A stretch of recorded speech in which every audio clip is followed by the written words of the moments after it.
Oh, hey, it's the announcement guy. I'm over here in the chapel, and this is a great place to come on Sunday morning before the service to get centered, or in between services to do some praying. Got a good crowd in here today, and you can really feel the energy in the room. It's really nice, so come stop by sometime. Here's what's coming up. When we're confronted with crisis, what inner strength helps us the most? Open to Life, a new workshop with Jackie Harris, begins August 4th. Did I mention that it's with Jackie Harris? Embracing the Shadow with Simon Shadowlight, Friday, August 5th. In having the courage to acknowledge, integrate, and even embrace the shadow, we will find treasures, we will find gifts, we will deepen in our understanding and experience of what it means to be whole. Sacred Saturday is a devotional time to walk our labyrinth and experience transformation through spiritual contemplation. Join us this Saturday, August 6th, with Chris Plem, Jackie Harris, and longtime Mile High Church members Chris and Larry Katzenmeyer for a day of interconnection while deepening your awareness of your unique expression in the world. Visit the events page at milehighchurch.org for details. So yeah, I'm back here in the Vote Chapel doing some meditation with some friends, and I can really feel that everybody's in it this morning and really digging in on their spiritual practice. Feels good. Have a great week. All right, let's do a different kind of spiritual practice, and that is for us to sing together. So if it feels good to you, let's do it.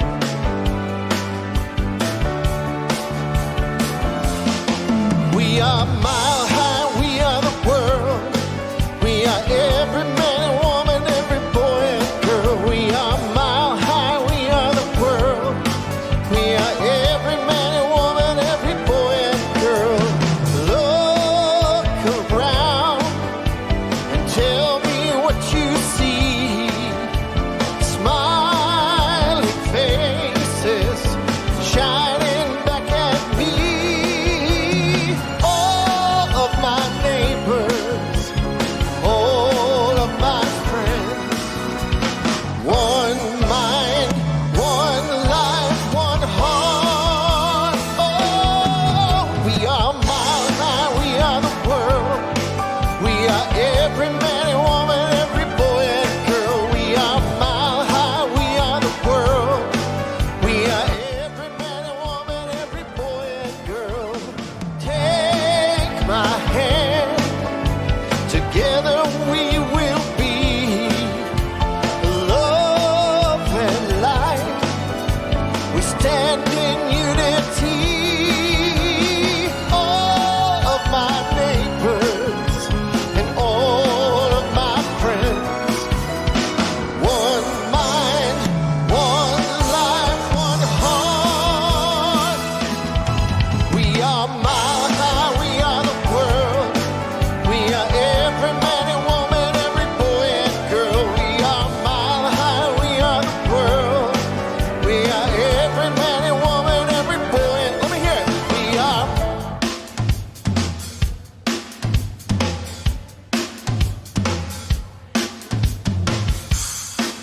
Yeah! So good! We are mile high, we are the world. We are every man and woman, every boy and girl. We are mile high, we are the world. We are every man and woman, every boy and girl. We are mile high.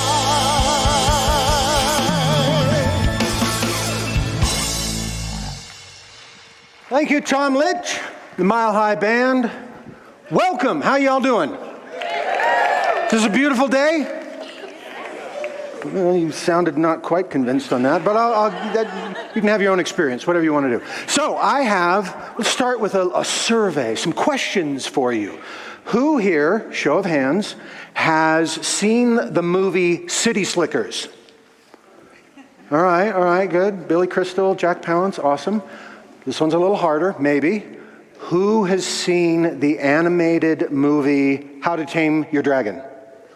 Awesome, I'm proud of you. If you haven't, you have your assignment for the weekend. Now this one might be tricky, I'll be surprised. How many of you have seen the animated series Avatar: The Last Airbender? This is not the Cameron film. I'm impressed. Very nice, very nice. If you haven't, I recommend it. It's an awesome. What? Whatever. I recommend it, though. What do those three movies have in common? Well, we're going to talk about that during the message. So it's a good thing that you are here. In the meantime, if you are new to this community, if you're checking us out, want to see if we're a bunch of wackos or not, here's what I want to tell you. We might be wackos. We are a loving spiritual community. We accept who you are. We embrace who you are. We welcome who you are, but we will not judge who you are. All are welcome.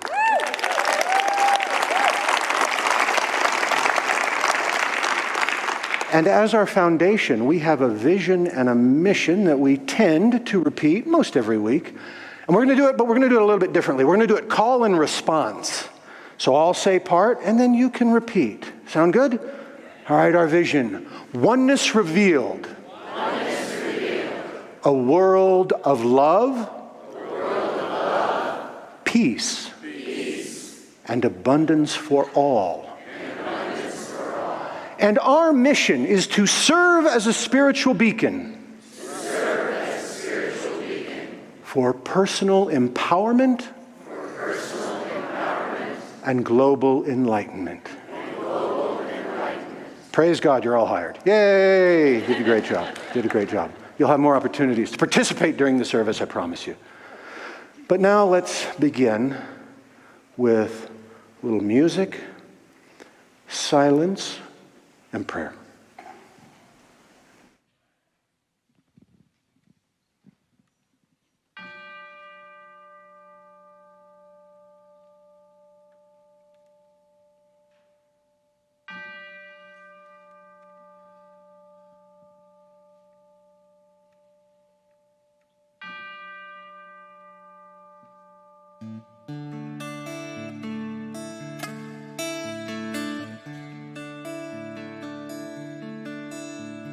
Surely the presence of God is in this place.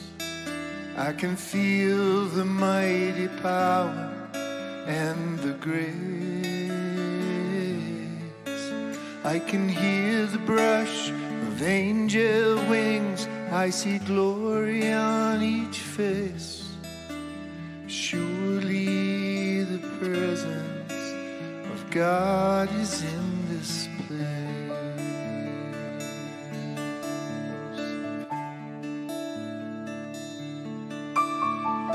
Surely the presence of God is in this place. I can feel the mighty power and the grace. I can hear the brush of angel wings. I see glory on each face. Surely the presence of God is in this place.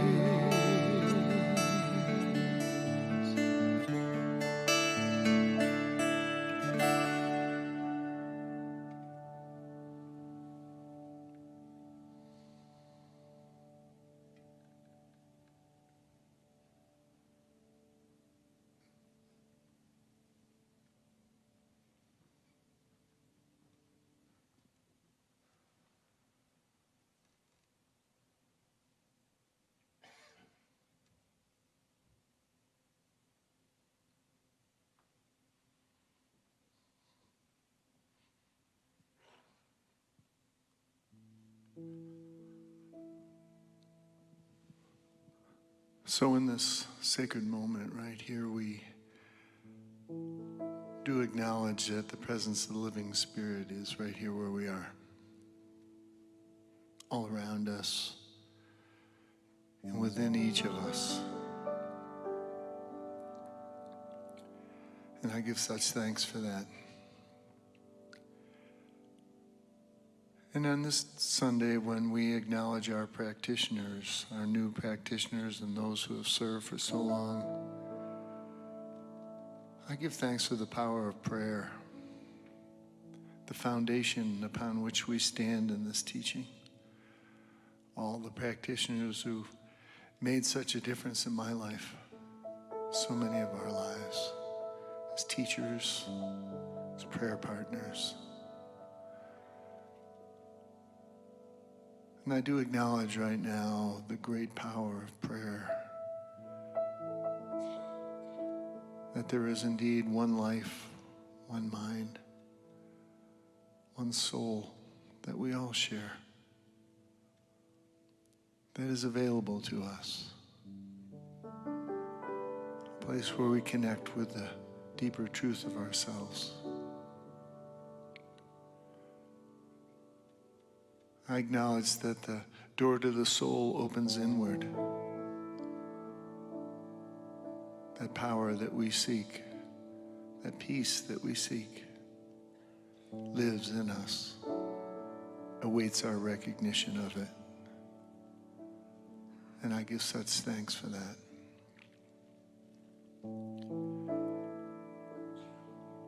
And I give thanks for seekers of truth all over this planet, however they may pray, however they may worship. I know that we all seek that deeper connection with the truth of who we are. And I affirm and know that we are moving closer together and that the living Spirit is alive right now. Though we face many challenges, we are not alone. And we can do this. So I give thanks for this beloved community, Mile High Church, the lighthouse that we continue to be. I give thanks for all who serve here, for those who support our youth and our families, all those who come together to bring this service. And I give thanks for Reverend Simon this morning, for his message, for his passion. What a blessing it is to be together in community. And I give thanks for this beloved community and for the work we do together. And so it is. Amen. In this moment, in this place, I remember who I am. Letting fear and worry fall away from me, I open my eyes and see there is only love. There is only love. A love that heals, love that sets us free. There is only love. Yes, it's a love that heals, love that sets us free. There is only love.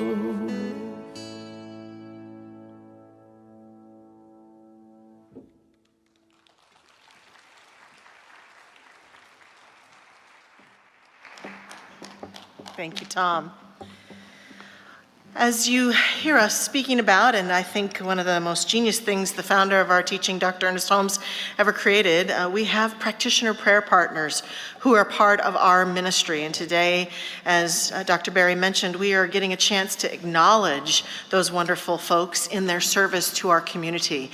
They take 6 core classes and then spend 2 years in studying to become a practitioner. And that's the work of the logistics and the study part.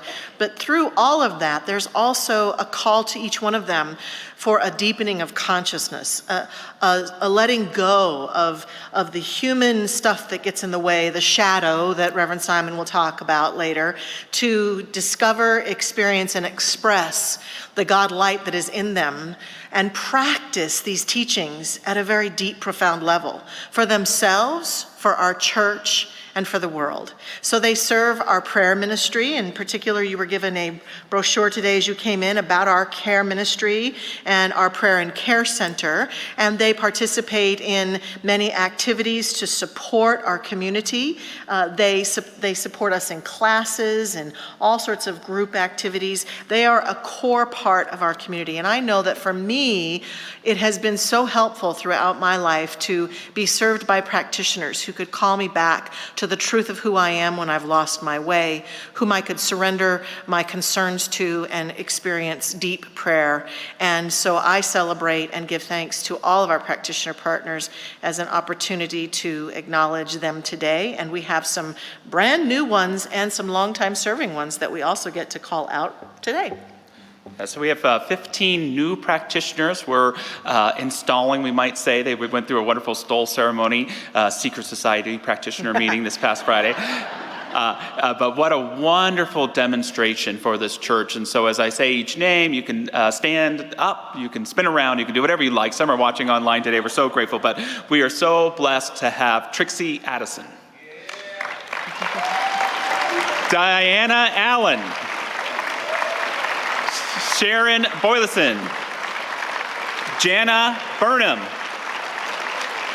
Dodie Jackson, Catherine Lancaster, Joni McMenamin, Jenny Page, Edith Rincon, Rayetta Silverman, Bree Stelt, Margaret Webster, Liesel Wilbur, Stephanie Willingham, Fran Winslow.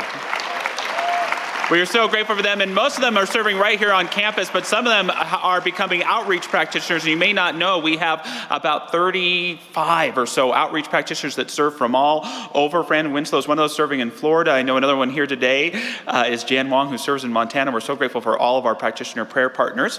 And I would like to call out right now Cheryl Luttringer and Carrie Tolkarski.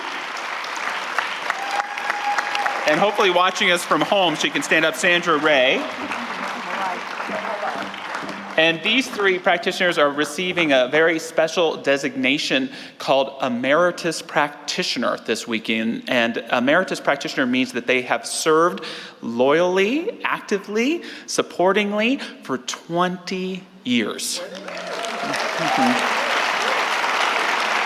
It also means they don't have to pay their relicensing fees to the Centers for Spiritual Living. They're practitioners for life. But just think of 20 years. Think of all the prayers, all the little connections, all the ahas, all the hours of holding consciousness, all of the ripples of impact that you've had on so many different lives. And you represent the whole practitioner body here today. But what a special crossing of the threshold to be one for life. So let's hear it for them.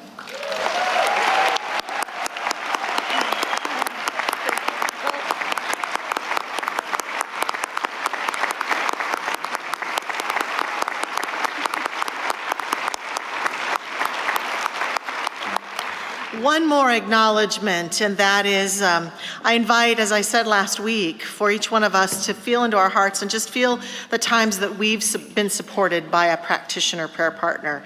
Maybe it was coming down for prayer or putting a prayer request in our ministry of prayer or going and having a session with one of them. And just feel that gratitude in your heart and broadcast that out right now as we invite those of you watching online, you practitioners that were home, you get to do this too, but I'd like to invite all of our practitioner prayer partners to stand so that we can acknowledge them. They're in the room, they've got their purple stoles on.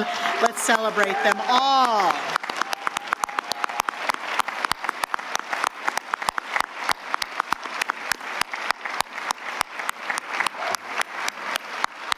We're going to talk about this session later.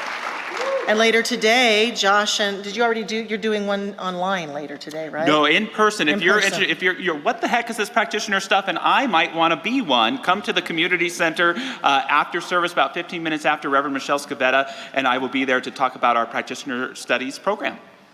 Thank you. We love you, practitioners. Thanks, everybody. Awesome.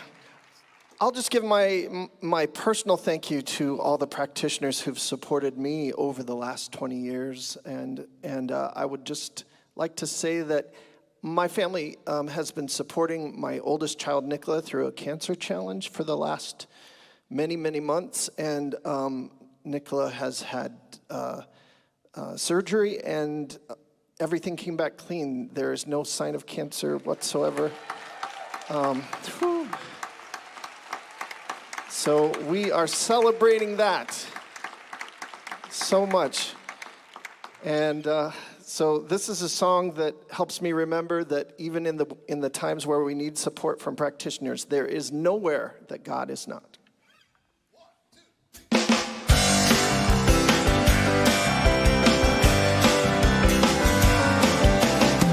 Sometimes I forget where I come from.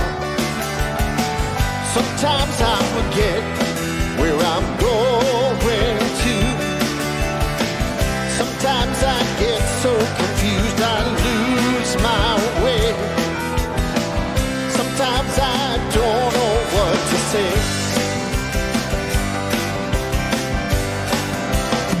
Then I remember there is nowhere that God is not. There is nowhere that God is not. There is nowhere that God is not. 'Cause everywhere I am, I know what I got. Sometimes I believe in what I see. Sometimes I believe in what I perceive. Sometimes I get so confused I lose my way. Sometimes I don't know what to say. Here we go, sing along. And I remember there is nowhere that God is not. No, no, no. There is nowhere that God is not. There is nowhere that God is not. Everywhere I am, I know what I got. I forgot to pray, forgot to be still and know. Forgot to forgive myself until I forget myself. I forgot to ask for help, forgot to say a single word. Forgot to believe in me, believe in my spirit word. Yeah.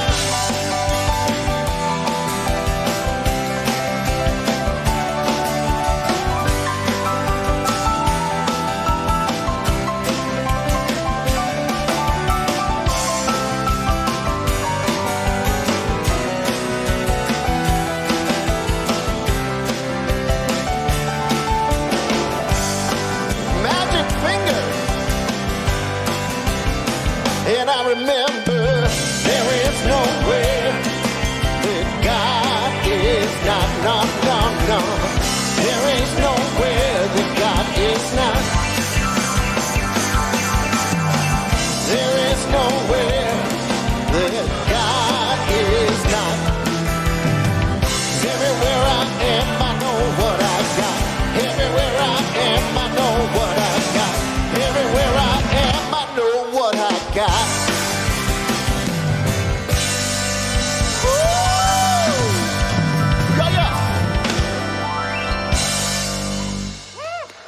Mr. Rob Lowe. How are your fingers there, brother? Thank you so much to all of our musicians. You are all so talented, and we are the lucky recipients of your gifts. How y'all doing? I know I asked that before, but, wanted to check in, make sure nothing had changed. And I want to extend my gratitude to all of those who are practitioners. It is such an amazing journey, an amazing thing to say yes to that kind of service. And I know my family, Kristen, my wife, and my son Zach, and my daughter Sarah, we have been held in the arms of that prayer support many times. So thank you so much. And that journey is an arduous journey to be a practitioner. I don't want to scare anybody off, especially since, we're, hey, I might be interested in that. I want to do that. You will face your stuff. You will. And that's a good thing. But it is a 2-year journey built up by a lot of prerequisites and a lot of willingness. Thank you. And let's not put our practitioners or our ministers who are also practitioners, let's not put them on too high of a pedestal. Yes, it's an amazing thing, but let's not forget that we are all revealers of truth. Each and every one of us are in the midst of that infinite God essence, and it is available. Everything we need is available to us. Don't believe me? Well, our founder, Dr. Ernest Holmes, in 1927, a request was made of him to write down a bunch of statements about what we as religious scientists believe. One of those, and this was for the first edition of the Science of Mind magazine, and one of those statements was, we believe in the direct revelation of truth through our intuitive and spiritual nature, and that anyone can become a revealer of truth who lives in close contact with the indwelling God. Wait a minute, Simon. You telling me anyone? I mean, like anyone? Yeah, anyone. Okay, so there's not like, so you don't have to take a class, you don't have to get a title, you don't have to be officially granted permission, you don't have to open up your third eye and know the secret handshake. No, anyone can be a revealer of truth. Well, why is that? How is that? How can that be so? Well, you see, we teach, and our founder taught, that there is one mind. Not many minds, but one mind. And that was his term that he favored. You could say infinite field of intelligence. There is one consciousness. There is one aware presence. There is one life. I mean, that life that exists in you is the same life that exists in me. That truth that is available to you, the same truth that is available to me. Ernest Holmes would say, there's not my mind and God's mind, there is only God's mind. And that which I call my mind is the part, the aspect of that one infinite field of intelligence that I am using, that I am aware. But there is only one. Therefore, truth is all around us. Now, do I, being the one mind, do I know everything? No. Do you? Do you know everything? Probably not. But there is a field of intelligence, there is a mind in which all is known and all can be known, and we are of that one, and what is known in one part can be known in any part. Therefore, when you are in need of guidance, wisdom, truth, answers, and you go within to get in close contact with that indwelling God, when you get centered, when you are present, when you open your heart, that which you need to know is available, will be revealed to you. And I want to share with you some examples. I'm going to share with you 3 examples today of little revelations I've had. Share them in the hope that you may find some value in them. Did I go to ancient scripture, ancient texts? Are these the revelatory products of these wonderful classes that we offer here? No. I watched movies. Truth is wherever you find it. Truth is all around us, right? I mean, what is a movie but an expression of creativity that manifests itself through a unique individualization of God?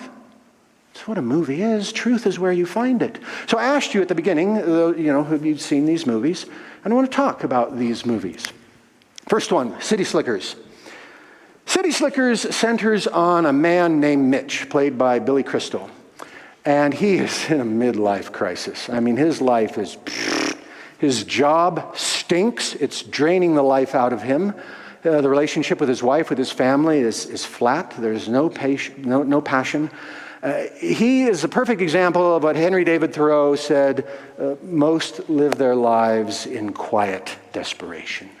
He is going nowhere fast. But he has a couple of buddies, a couple of friends, and each year they go on some wild adventure, right? In an attempt to, stave off that middle-age crisis, in an attempt to reclaim their waning masculinity. And this year, they're going to go on a supervised cattle drive from New Mexico to Colorado. So they go out there and they meet the crew and they're doing their thing and they're going on their journey. And the trail boss, their supervisor, their guide, is a guy named Curly, played by Jack Palance. Curly is the last of a dying breed. He is a true man's man. He is the last of the cowboys, born and bred on the back of a horse and should be under the bright blue sky. He is tough as nails, and Mitch is scared to death of him. Yet, as they travel together, Curly begins to reveal some of his life. He begins to soften up a little. And at one point, he and Mitch are out riding together alone, trying to gather up some strays. And Curly shares, a really significant thing about the love of his life and how he kind of had and lost that love of his life. And Mitch is like, oh my God, I don't know how you did that. I don't think I could ever do that. And he's like, trouble with you city folks. You spend 50 weeks out of the year tying your rope in knots, and then you think you're going to come up here for 2 weeks and get it all untied. He says, you want to know what the secret of life is? And Mitch is like, yeah, I do. And he's like, it's this. And Mitch is like, what, your finger? Now, if you saw the movie, what is this? One thing. One thing. Find your one thing and organize your life around it. And Mitch is like, what's the one thing? What's the one thing? He's like, that's for you to decide. Everybody's one thing is different. But find your one thing, organize your life around it, and then the rest of it don't matter. You'd have to see the movie for the word they use. Can't really do that in church. It's very similar. In many Christian communities, there's this saying, what would Jesus do? And in a sense, that becomes the one thing, in any situation. Well, what would Jesus do? And that becomes the model, the measuring stick, the guiding star.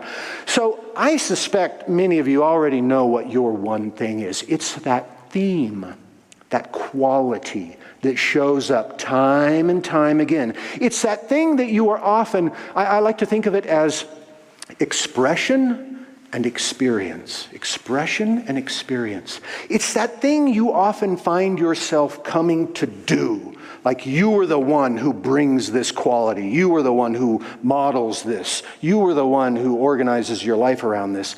And you're often called, how can I be more of this?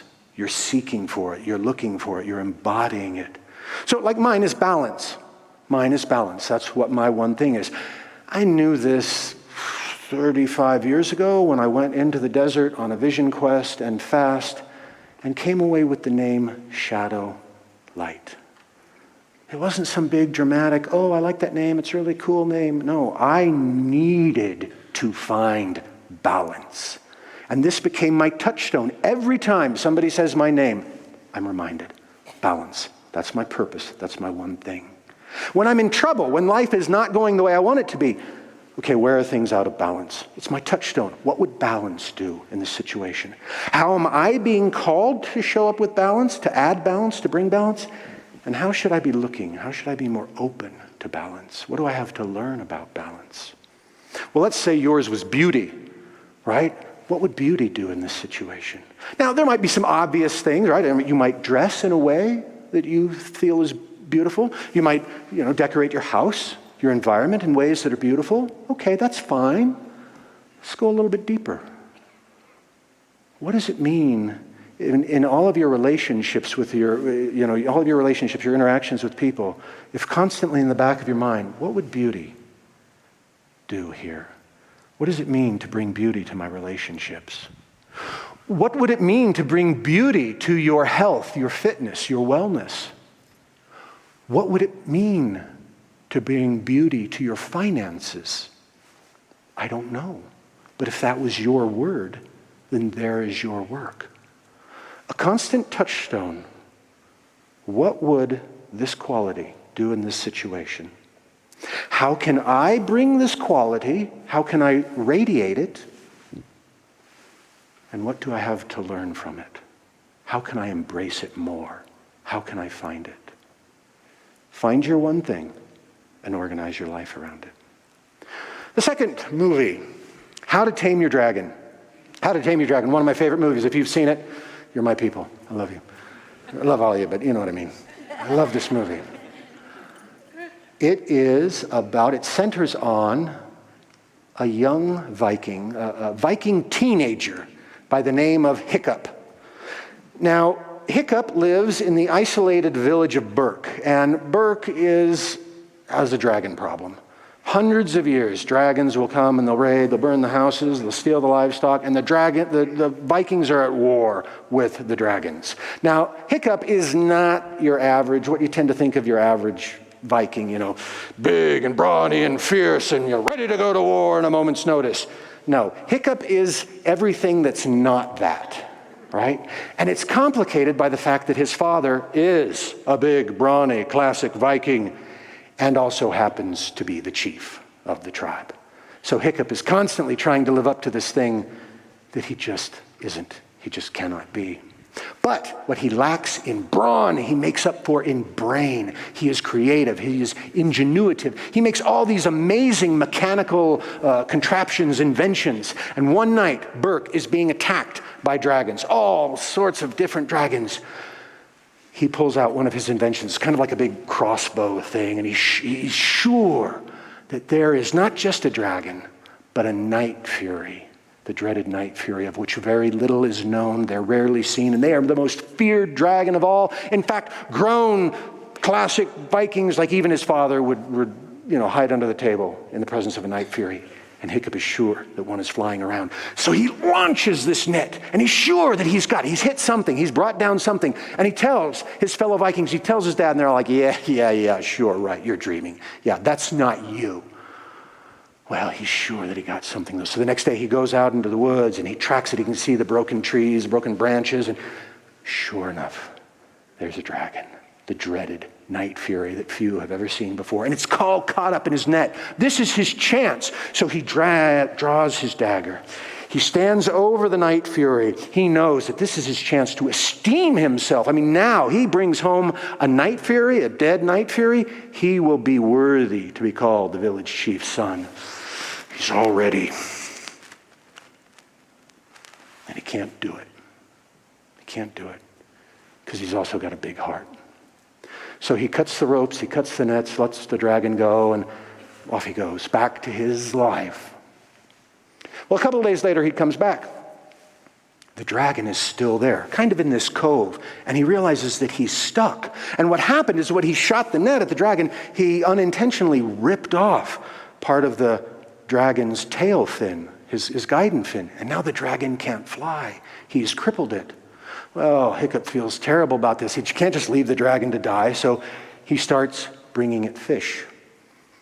And very slowly, this relationship starts to form between the two. They start to build trust.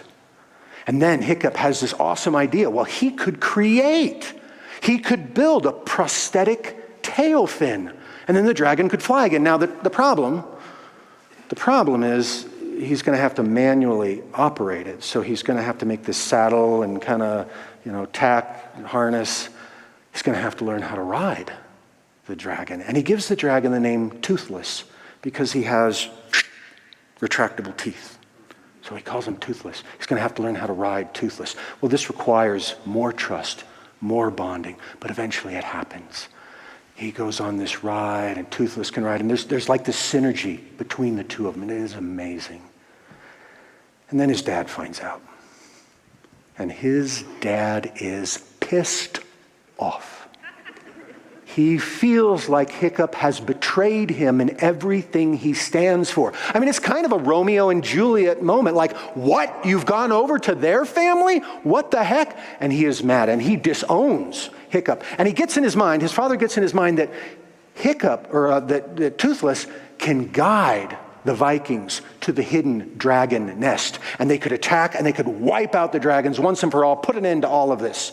So they capture Toothless. And, Hiccup is saying, hey, you don't understand. They're not our enemies. They don't, there's reasons that they attack us. You don't understand. They don't listen to him. So he is there now, totally devastated, standing on a cliff, watching the Viking fleet sail away. His father has disowned him. Toothless is chained into the lead ship to act as a guide, and he's heartbroken. And his friend Astrid comes up behind him and says, wow, you really made a mess of things. You must be feeling terrible. You've lost everything. You lost your best friend. You lost your father. You've lost your tribe. You must be feeling terrible. And he's like, yeah, I am. Thanks for pointing all of that out. Yeah. And then he laments, why couldn't I have just killed that dragon? If I just would have killed that dragon, none of this would have happened. And Astrid's like, yeah, why didn't you? The rest of us would have. Why didn't you kill him? And he's like, I don't know. I was weak. I'm a coward. I'm not a good Viking. I'm the first Viking in 300 years who couldn't kill a dragon. And Astrid's like, oh yeah. First one to ride one, though. So why didn't you kill him? And Hiccup says, when I looked at him, I saw that he was just as scared as I was. I looked at him and I saw myself. Pearl of wisdom, revelation. See yourself in the other. I guarantee you, if we all could better see ourselves in the other, we would not have half the problems, half the issues we have in the world today. This weekend, this Friday evening, 6 to 9, I think, and Saturday, 9 to 4, I'm going to be offering a workshop. This is the shameless plug, by the way. I'm going to be offering a workshop called Embracing the Shadow, and this is the essence of it. Because there are those aspects of self that, for whatever reason, as we were growing up, they're just too painful. In some way, we rejected them. We said, no, that's not me. That's not me. So we shoved them down out of our awareness. Right? Kind of like pushing a beach ball, a big beach ball under the water. We push it down out of sight. And if it's out of sight, hey, out of sight, out of mind, not me. It ain't me. Well, the problem with that is, even though it's out of sight, it takes energy.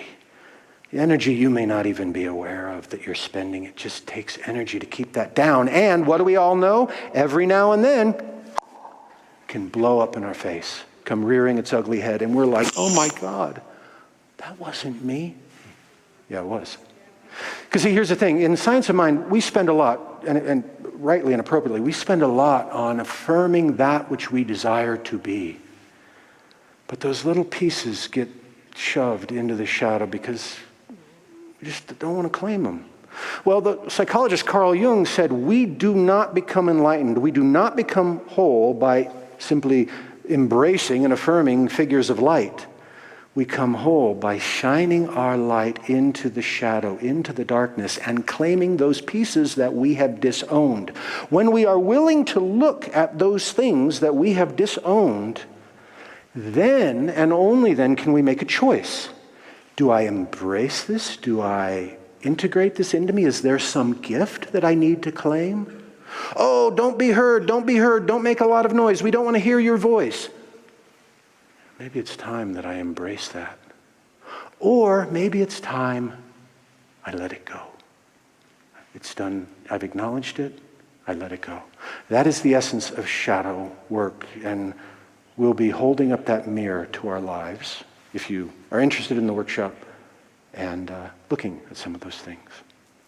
The third movie is the animated series called Avatar: The Last Airbender.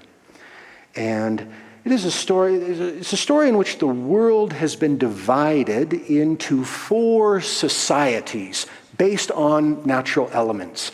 So there's the water tribe, the fire nation, the earth kingdom, and the air nomads, right? These societies are based around these four elements. And within each society, there are those gifted individuals who can telekinetically manipulate those elements. They're called benders. So water benders, earth benders, and they can raise up the earth and move it and do things, and really very cool. And for centuries, those four societies have lived in peace, have lived in harmony. But then the Fire Nation figures, it's the Fire Nation. The Fire Nation decides they're going to start a war of global conquest. They're going to take over everything. Well, now legend has it that there is one who could stop that, who could prevent that. The Avatar. But nobody knows where the Avatar is. The Avatar can't be found. Fast forward 100 years to the beginning of our story. Two young waterbenders, Katara and Sokka, find this young boy named Aang, 12, 13-year-old, find him suspended, in suspended animation in an iceberg. They free him. They realize that he is the Avatar who went missing. And now their journey is to help him learn to master all of the elements, because the Avatar is the personification of the spirit of light in humanity and can master all those elements and bring them into balance. But their journey is not an easy one.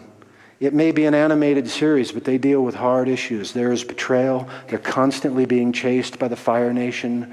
There's lies, there's deceit, there's people are lost, broken hearts. And at one point, it just becomes too much for Aang. I mean, he's a kid, he's a teenager, and he's bearing this weight of being the world's savior. It's too much. He's afraid that he won't be good enough to accomplish it, to fulfill his purpose. And at the same time, he's afraid that if he does, it might go to his head and he might become a tyrant and use and abuse all of that power. So he's just like, it's enough. I can't do this. I want to give up. I want to quit. It's really actually sort of a Garden of Gethsemane moment. That moment in the garden in which Jesus said, Lord, if it be thy will, take this cup. Let this cup pass from me.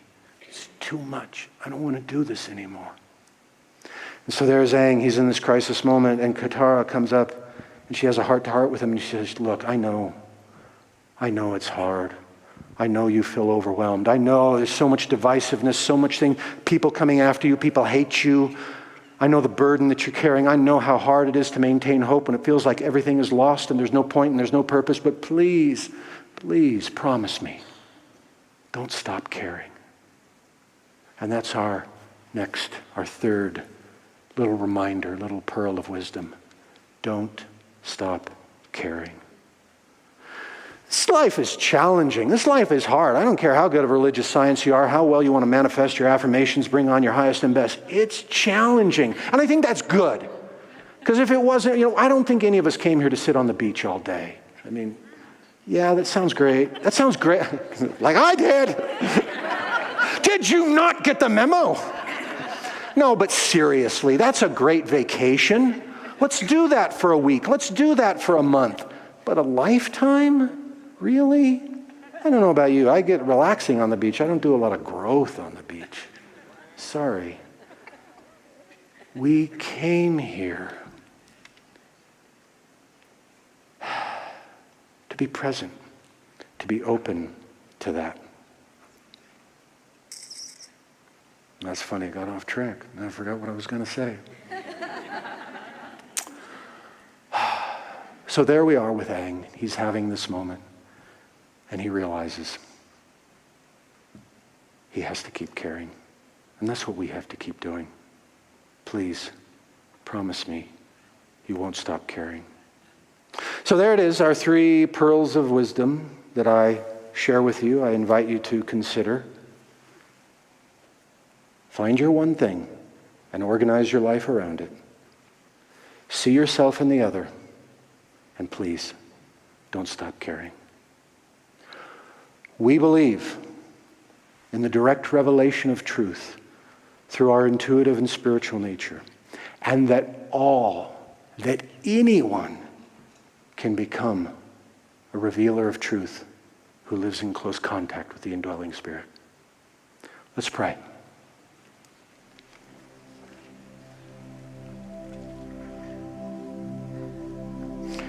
We're going to do this a little different.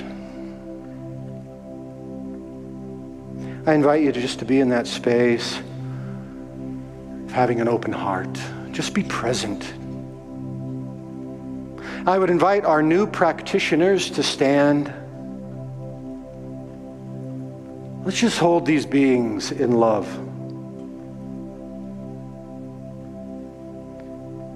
These individualizations of the divine. I affirm that each of them, in exactly the right way, are supported, guided, that their yes is rich and well rewarded, and that they are of most excellent service to this community.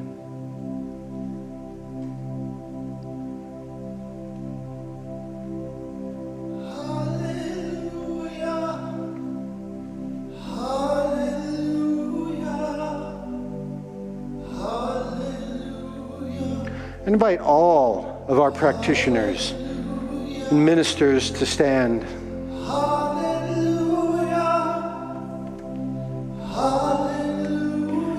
And I give thanks for all of these beings who have made such a public yes, who have said yes to being that vehicle, that messenger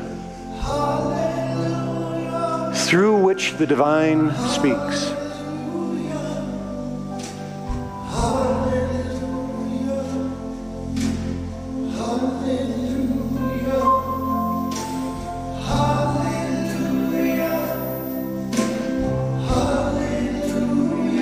And I speak this word for this community, this spiritual community, this beacon of light. And I affirm that the work we do here benefits all. It ripples out beyond the boundaries of this community. For right where we are, God is. There are no boundaries. There's no separation. And we are fully supported, fully resourced. We are guided in all we do. And all we do is an expression of love, truth, beauty, prosperity, life, and love. And now I invite anyone who wants to stand, everyone who is called, I invite you to stand to claim your place as a messenger of God, as a revealer of the truth. If you want, stand. Add your voice to this chant. Hallelujah. Hallelujah. Hallelujah. Hallelujah. Hallelujah. Hallelujah. Hallelujah. Hallelujah. Hallelujah.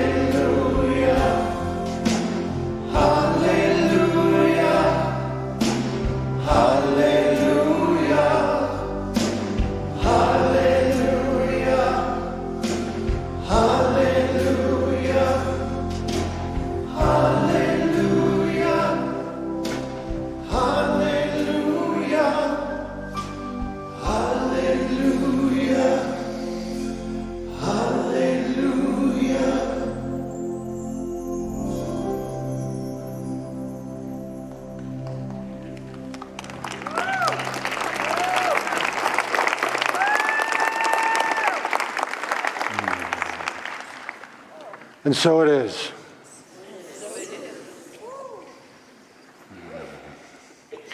I invite you to just carry that with you. Be that hallelujah. Be that in all that you are. Heck, that'd be a good one thing to be. Now let's move into that time of gifts and offerings, and I invite our beloved ushers to do whatever it is you do in your marvelous service. I know. And all of you, I want to thank you. I want to thank you for the ways that you have supported Mile High Church. And if that's financially, if you're in a place where you can support us financially, there are numerous ways to do that. We'll pass the baskets. There's likely buckets out in the lobby. You can go online. You can text. You can mail. But however you show up, you bring your hearts. You bring your love. You bring your service. You just show up. That's a great thing. Don't ever underestimate the power, the worth, and the value of your presence. If that's all you ever do, that is enough. So if it calls to you, feel free to put your offering over your heart or your hands or metaphorically, however you want to do it. And for those of you online, this word, likewise, thank you so much. And let's speak our affirmation.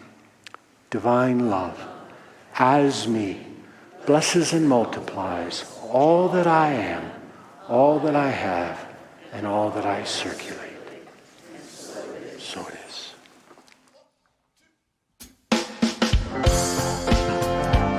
There's one life, one life, one life. One life living as you and me. One light shining as you and me. One love loving as you and me. 'Cause God is all there is. One life living as you and me. One light shining as you and me. One love loving as you and me. 'Cause God is all there is. I'm shining from the inside out. So happy that I just want to shout. One life living as you and me. One light shining as you and me. One love loving as you and me. 'Cause God is all there is.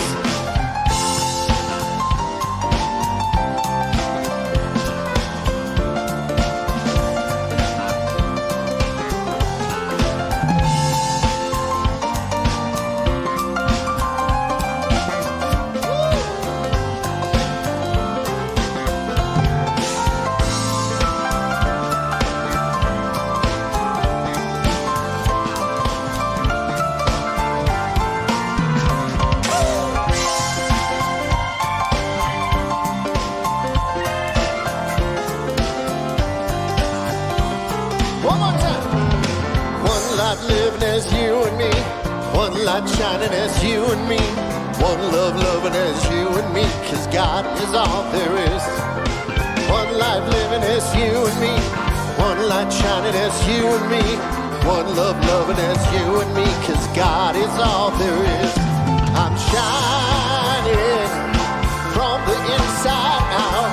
So happy that I just want to shout. One life living as you and me. One light shining as you and me.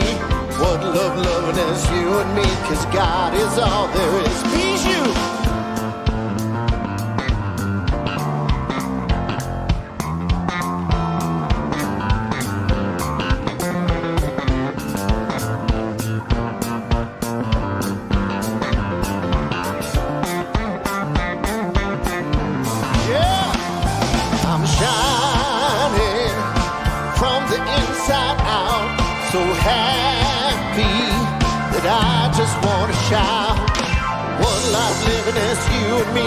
One light shining as you and me. One love loving as you and me. 'Cause God is all there is. One life living as you and me. One light shining as you and me. One love loving as you and me. 'Cause God is all there is.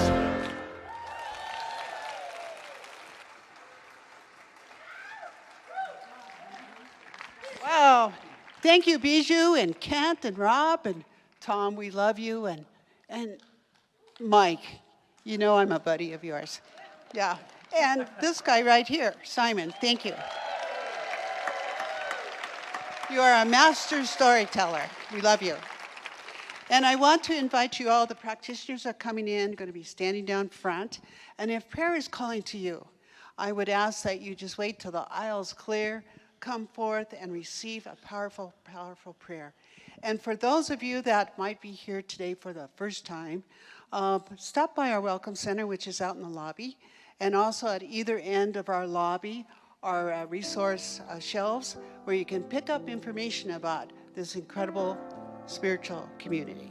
Josh. And I will add, Simon, one of the great gifts of being a minister is when your son is here and he has to listen to you for 25 minutes straight. And then he comes up and congratulates you. That was a sweet moment right there. Thank you, Zach. Sorry for calling you out, Zach. Hey, as everyone knows, we're not having an in-person Wednesday night service at 7 p.m. on Wednesday, but we are premiering something this Wednesday called Wednesday Night Insight. It's just an insight from a minister, some time to meditate, a prayer from a practitioner. So that'll be premiering online through our website, YouTube, etc. at 7 p.m. on Wednesday.